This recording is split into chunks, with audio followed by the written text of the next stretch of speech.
اور اگر آپ صلی اللہ علیہ وآلہ وسلم ان سے پوچھیں کہ آسمانوں اور زمین کو کس نے پیدا کیا اور سورج اور چاند کو کس نے مسخر کیا، تو ضرور کہیں گے اللہ نے۔ تو پھر یہ کہاں الٹے جا رہے ہیں؟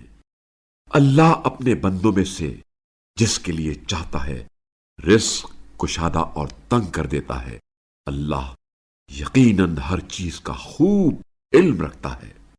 اور اگر آپ صلی اللہ علیہ وآلہ وسلم ان سے پوچھیں کہ آسمان سے پانی کس نے نازل کیا اور اس کے ذریعے زمین کو مردہ ہونے کے بعد کس نے زندہ کر دیا، تو وہ ضرور کہیں گے اللہ نے۔ کہہ دیجئے الحمدللہ۔ البتہ اکثر لوگ نہیں سمجھتے، اور دنیاوی زندگی تو جی بہلانے اور کھیل کے سوا کچھ نہیں، اور آخرت کا گھر ہی زندگی ہے۔ اگر انہیں کچھ علم ہوتا، وہ جب کشتی پر سوار ہوتے ہیں تو اللہ کو خلوص کے ساتھ پکارتے ہیں، پھر جب وہ انہیں نجات دے کر خشکی تک پہنچا دیتا ہے تو وہ شرک کرنے لگتے ہیں، تاکہ ہم نے جو انہیں نجات بخشی ہے اس کی ناشکری کریں اور مزے لوٹیں، لہذا ان قریب انہیں معلوم ہو جائے گا۔